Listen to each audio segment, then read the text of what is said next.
Welcome to the Tech Humanist Show, a multimedia format program exploring how data and technology shape the human experience. I'm your host, Kate O'Neill.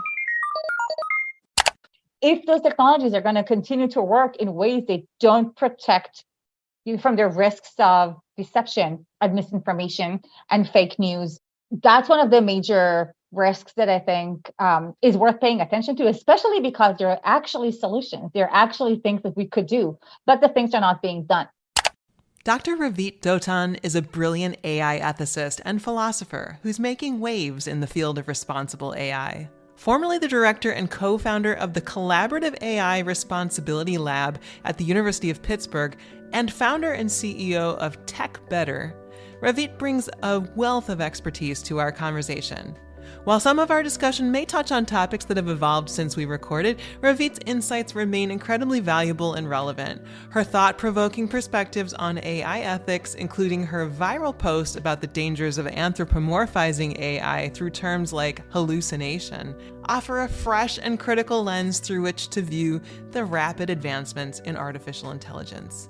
Join us as we examine the ethical considerations surrounding AI and explore how we can ensure its responsible development and implementation.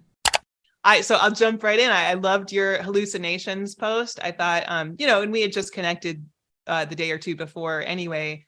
But the hallucinations thing seemed like it was a pretty important observation. And I'd love to have you just kind of restate, for the sake of the audio, what your observation was and what you're recommending we say instead. Yeah. So I noticed a phenomenon that I think is dangerous, and that phenomenon is talking about AI in a way that makes it sound as if it's human or human-like. It happens in various ways, but one of the ways that it came up recently is by this talk of hallucinations. So ChatGPT and other chatbots output information that is false or inaccurate. And then when that happens, some people call it hallucination. Oh, chatbot, the chatbot is hallucinating. There's even a Wikipedia page for this called AI hallucination. And it gives us definition of what an AI hallucination is. And it's when, according to that definition, it's when the chatbot is outputting information that seems to be not based on the training data it has. And so that's what people mean by that phenomenon. But then also what's coming up in that Wikipedia page is an example. And so suppose ChatGPT or a chatbot, we're not going to name it, but suppose a chatbot claims that Tesla makes $13 billion of revenue a year, even though it didn't have any exposure to any internal information about Tesla's revenue. And yet the chatbot is going to insist that this is their revenue, showing no awareness that, it's based on nothing, and that this figure is a figment of its own imagination. See the way that I'm talking about it, the way that the definition is talking about it's as if the AI is supposed to have awareness about stuff. It's as if the AI is supposed to have an imagination. People who design these technologies know that these are metaphors, but using these metaphors is a bad idea. First of all, it gives the wrong impression, especially to people who are not as proficient. It makes them confuse the technologies that we have with the kind of thing that we've seen in sci-fi movies. The AI/machine learning technologies that we have are not sentient beings. They're not expected to be those beings anytime soon. And yet it's making people think that they are. And I think even people who are proficient about those technologies can make that mistake. So we've seen recently a tech employee in a big tech company thinking that the chatbot that they were communicating with has awareness. It did not. Using those metaphors in our speech is not really helping because it's giving people those impressions. So that's one problem with speaking in a language that makes those software programs seem as if they're human. And this hallucination language is a perfect example of that. Oh, I was just going to say, so hallucination is a cute word, right? It's a word that sounds like it's a great concept or metaphor. But you were saying because it sort of calls to mind the idea of a mind, that perhaps we should be veering away from these sort of humanizing terms. And instead, what was it that you're suggesting that we Yes. talk about? So instead, I proposed the term misinformation. And to explain why, I also want to touch on a second problem that happens when we use the word hallucination. You're right, it sounds cute. And that's part of the issue, because the problem is not cute. The problem is really bad. It is a problem of misinformation. And so when we call it hallucinations and we're saying, oh, the AI is not aware that it's a figment of its own imagination, it's as if the AI has caused it. It's as if it's the AI's fault, which shifts the blame. It's actually the company's fault. It's the company's fault for misleading the public. It's the company's fault for not training its algorithms well enough. It's the company's fault for not coding in ways that overcome various training issues. It is the company's fault for creating misinformation. And that is something that is really important to identify, because if we're not, we're kind of exalting them from blame and imagining some kind of being that we could accuse instead.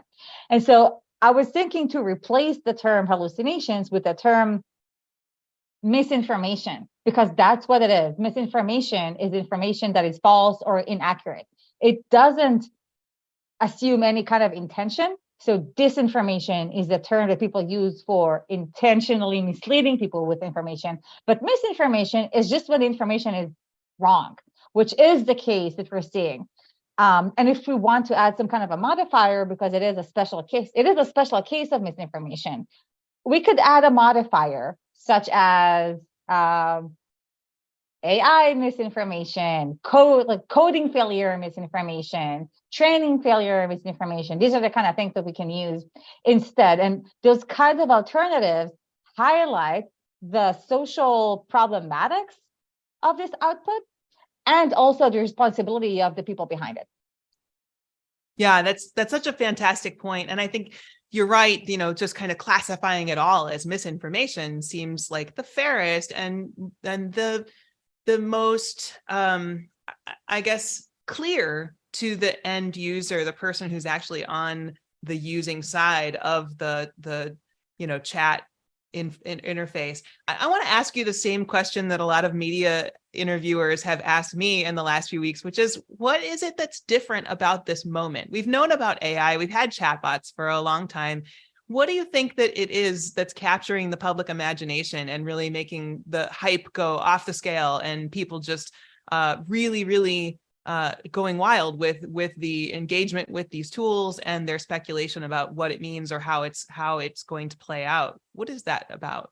Yeah, so it's an excellent question. What's behind the current hype? I think that there are at least, I identify two things behind the current hype. First is the accessibility.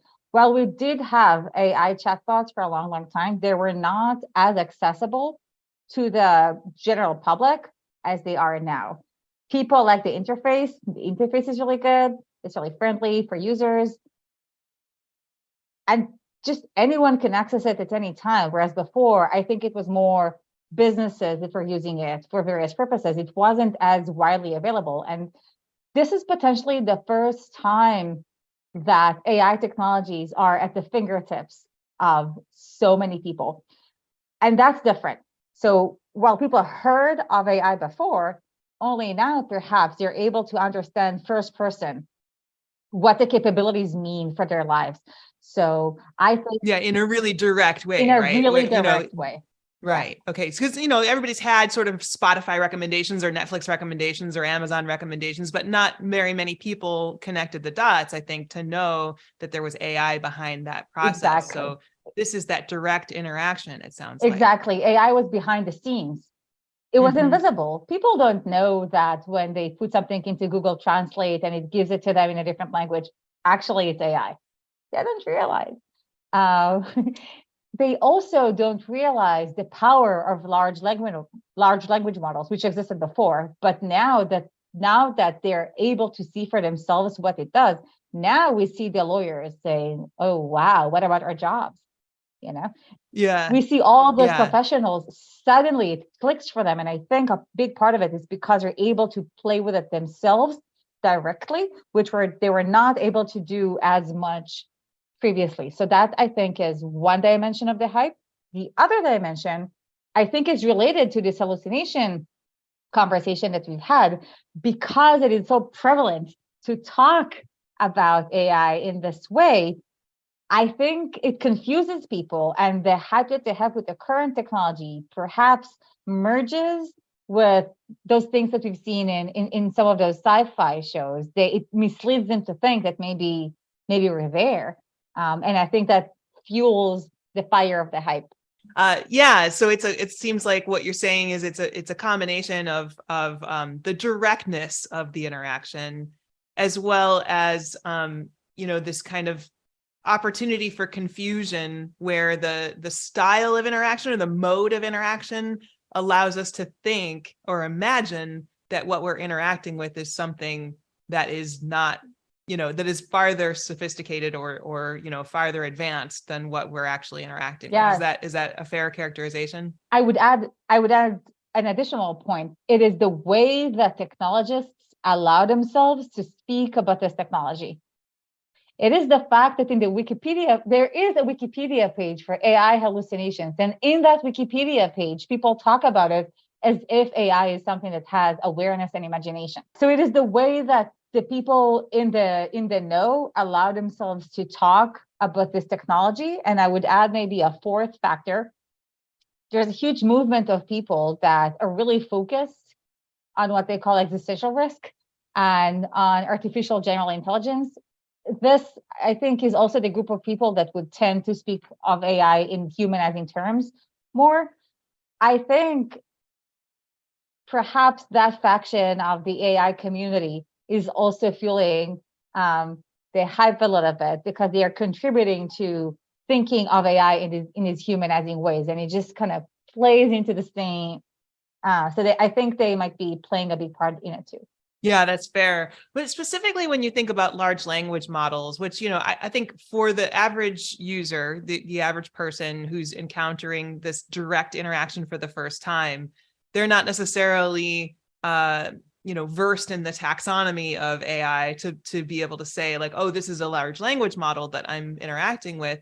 But specific to large language models, aside from that whole aspect of the imagined mind that we're interacting with, what do you think some of the other ethical concerns are in that particular technology?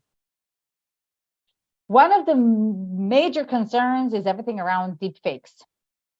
So those tools, not only ChatGPT, but also think about Midjourney. Just recently, there were fake photos of Trump as if he's getting arrested. It was a week or two ago. They were very convincing.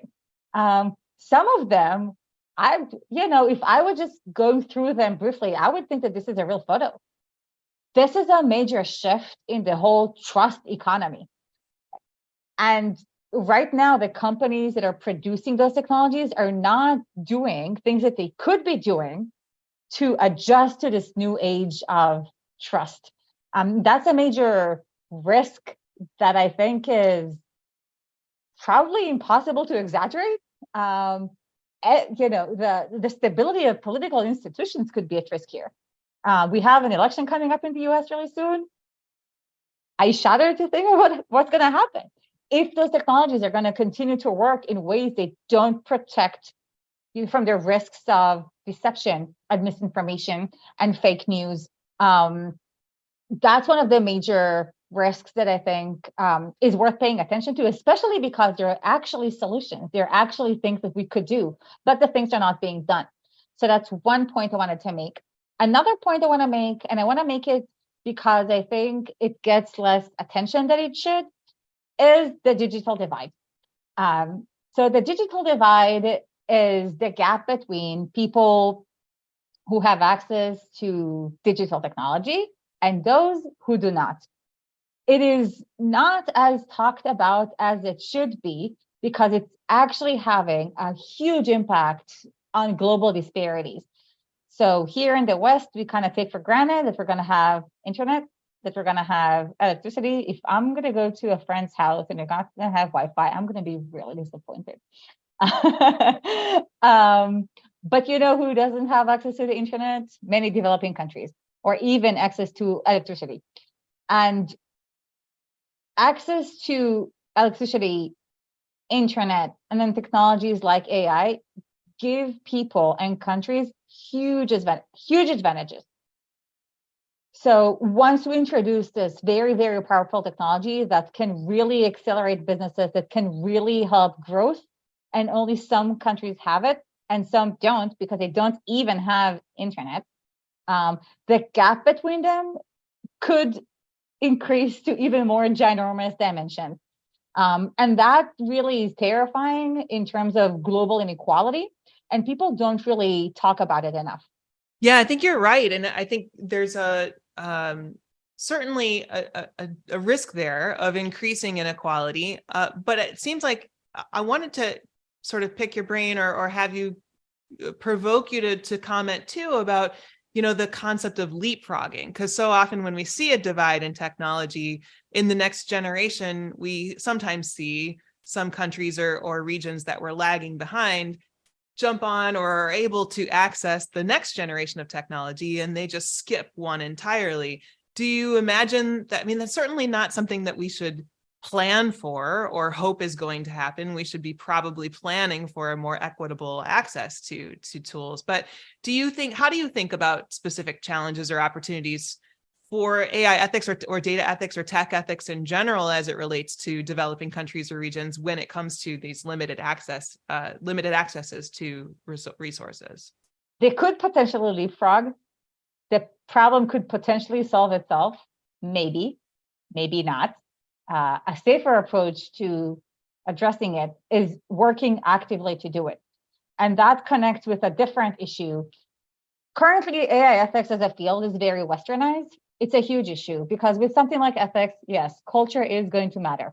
So if so many of our principles and frameworks are being designed by people who live in the US and Europe and UK, they're not going to really be representatives of the approaches of other people in the world. And that is a huge issue that we need to tackle regardless.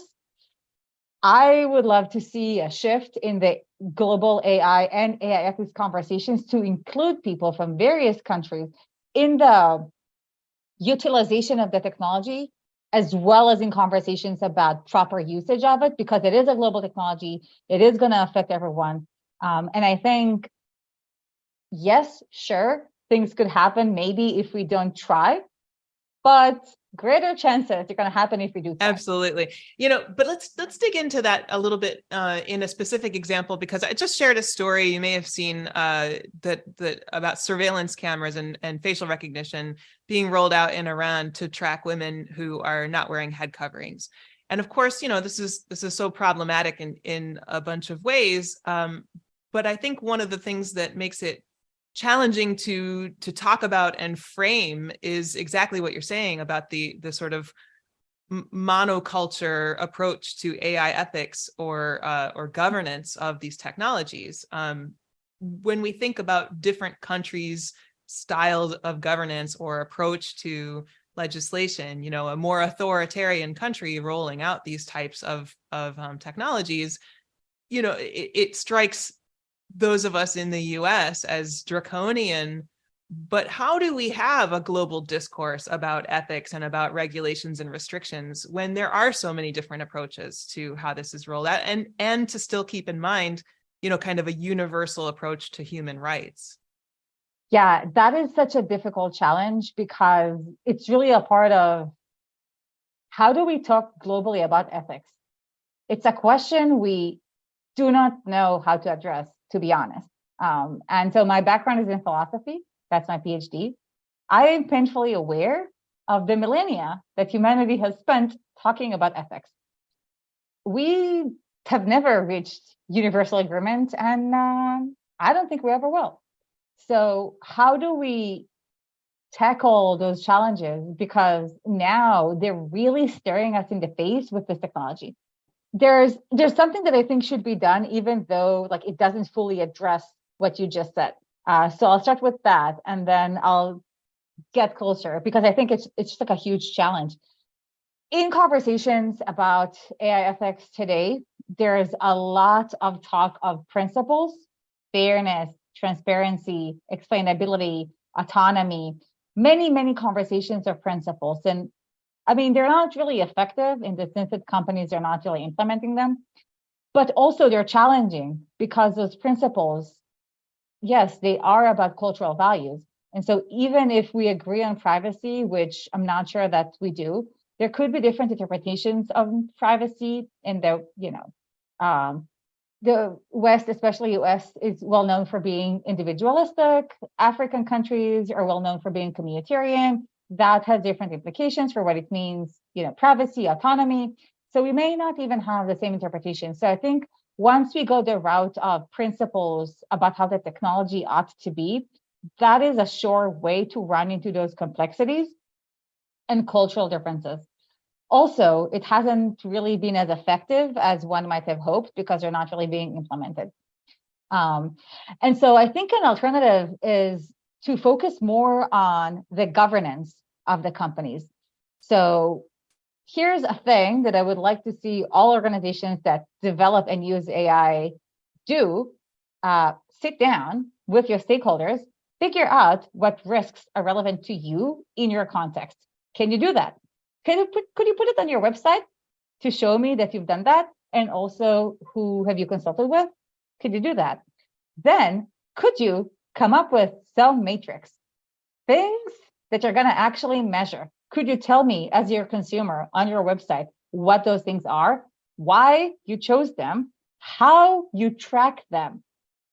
Could you tell me which processes you're doing? Do you have an ethics review in your design, in your development lifecycle? Do you have that? What processes do you actually have? And how do they relate to those things that you've heard from your stakeholders? Last, could you tell me on your website, what are you doing for accountability? Yeah. Who is making sure that you're doing what you're doing? Are you reporting to your board, to your investors? Who is looking? Because I can't see as a consumer. And so if we approach AI ethics from this organizational perspective, it would give us that flexibility. Organizations in their own context, they should have a great degree of autonomy on determining what their values are and how those values are going to manifest in the way that they govern technology. But they should be transparent about them so that as consumers, we can decide what to do. Same as, for example, I'm vegetarian. I don't wear animal products. I understand that some people use them in cosmetics, in clothing, but if I know that it's there, now it's my choice. I can choose not to buy them because it is not aligned with my values. Currently, we can't do anything analogous with AI because we don't even know what you're doing because of this lack of transparency. So if we had more requirements on the governance aspect inside of the tech companies, then as consumers, as investors, as buyers of AI in procurement, as insurance companies, that's when we can put financial pressure on the company to do things differently. That did not really address your question because your question was about what do we do about this pluralism? But the way I'm going with it is, well, the truth is we don't know how to deal with it. We don't know how to do pluralism well these days. But what we can do is require that transparency so that we can utilize tools that we have, for example, tools for financial pressure, to at least pressure organizations to go in a different direction. Yeah, that's brilliant. I think it's a really important segue too, because you also brought up your PhD in philosophy, and my background is in languages and linguistics. And so it strikes me that we have this, fairly similar kind of outside technology approach in. I was always interested in technology all my life. I assume you probably were too, and it just was a merging of those interests. But how do you think we can foster a more interdisciplinary approach that leads to the type of transparency that you're talking about at that sort of corporate level, organizational level, but also to the consumer level? I think it sounds like it's going to take experts from a lot of different fields collaborating and participating. What do you think that conversation looks like, and how do we get that? How do we introduce some form and regularity to that? So because my background is in academia, I will give an answer from that perspective, the perspective of someone trying to make that shift, but that started from this academic grounding. So what I'm noticing, there's currently a gap. There's a gap in knowledge in society when it comes to actually developing technology responsibly. What I'm seeing from academia is a lot of papers talking about principles, talking about abstractness, talking about operationalizing stuff. What I'm seeing from the private sector is a lot of frameworks about, especially from big companies, are going to say, this is how we think you should do AI responsibly. But it's not necessarily based on the kind of rigorous research that you would want a framework like that to be based on. And sometimes, they're put out there to promote business interests. And so we have a gap. On the one hand, in academia, you have people who are able to produce research in the level of vigorousness that you really need for a topic like this, but the questions are often not aligned with the kind of questions that are really needed to push things into action. In the business, sector, in the private sector, they are touching exactly on the right questions, but because of their orientation, they're not necessarily approaching them in the best way. And so we have a gap. There's a reason for that gap. The incentive systems of each sector work the way that they work. That's why we have this gap. And so for me in my career, that's what I'm trying to do. This is the gap that I'm trying to target. Can I answer the questions that I think are pressing? How do we get companies to actually implement AI more responsibly? How do we do it? And how do I answer this question in the most intellectually responsible way that I can? It's actually very difficult to do because being in between sectors means being in between incentive systems. And so I think a part of the solution is allowing for that flexibility in incentive systems in both sectors. I think conferences such as FACT, fairness, accuracy, transparency, are a beginning of a way to do that because they are a meeting place for different sectors. And the payoff that people get from being a part of that conference speaks to both sectors. And I think that is what's important to that conversation. And so I think to foster more of those conversations, I would have even more fact-like venues, but I would tweak them and make them even more private sector oriented, or a better expression is even more action motivated or practicality motivated, because I think that FACT is still a little bit more on the academic side, and we don't really have where can I come together with consultants, with companies, where we genuinely just talk about our challenges and what we've tried and what worked and what didn't. Where do I get that feedback? We don't really have. Yeah, because you're kind of going there with, talking about the academia versus, private sector. And one of the questions I had for you was, you're affiliated with an educational institution and well-known as an AI expert. So I'm imagining that you must hear from educators about their concerns with ChatGPT and other, sort of generative AI capabilities. So how do you see, I've encountered this in the guest lectures I've done at universities. Teachers, educators are so quick to want to, lock that down and restrict it. To me, that strikes me as not a very scalable or future ready way to approach it. And I just wondered what you think about AI and its impact on the future of education, and how educators might reframe the way they're thinking about it. And also what ethical considerations should be taken into account in that whole discourse. Yeah, thank you for this question. Typically, when I'm being asked these questions by academics, they're particularly concerned with pedagogy, with teaching. I have a lot to say about that, and I will. But I want to say before I dive into that I think it's a bit of a cop-out sometimes for academics to only focus on teaching. They're not focused on the impact of large language models on research, and there's a lot to say about that as well. And so I think that for academics, their responsibility when it comes to AI is divided into three.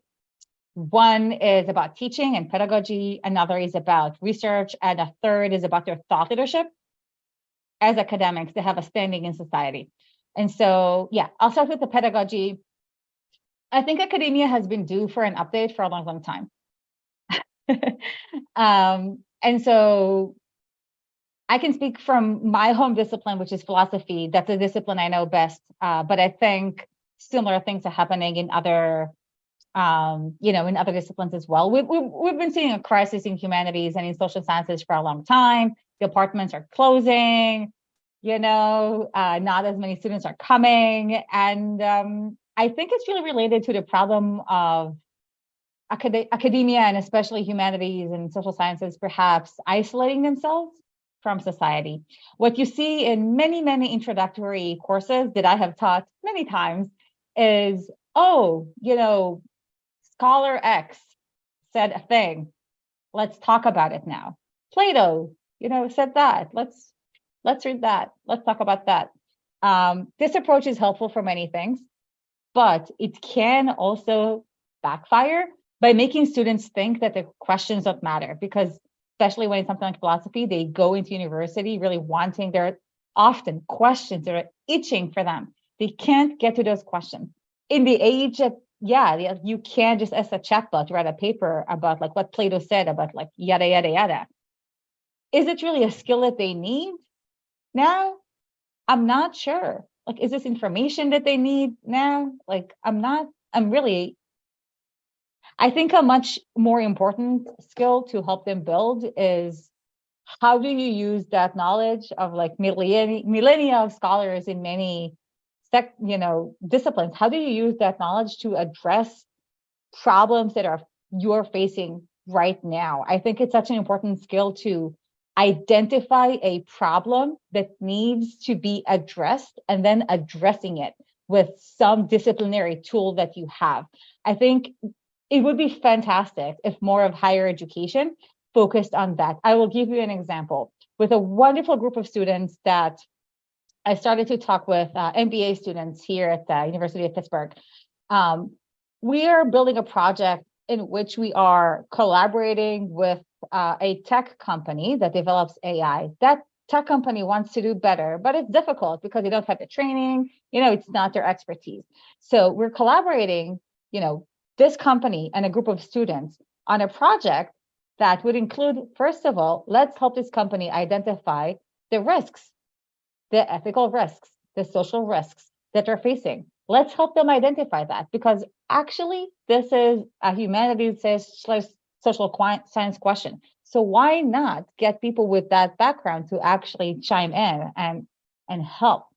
And so if we get more projects like that, we're going to be teaching students to utilize techniques of a discipline to actually do something in reality and help. So the product is not memorizing, and this happens a lot. The product is not memorizing something that someone said about a problem 2,000 years ago.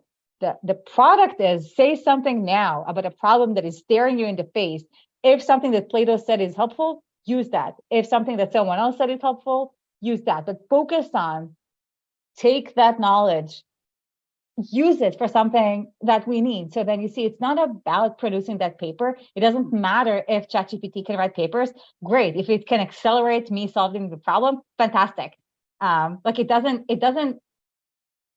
doesn't diminish at all the product. It becomes a tool for using humanities and social sciences in a way that is socially beneficial. And I would love to see higher education institutions support their students in doing more of that kind of work. And I think it would benefit the institutions as well, because currently a lot of them are declining. I love it. I love what you've said.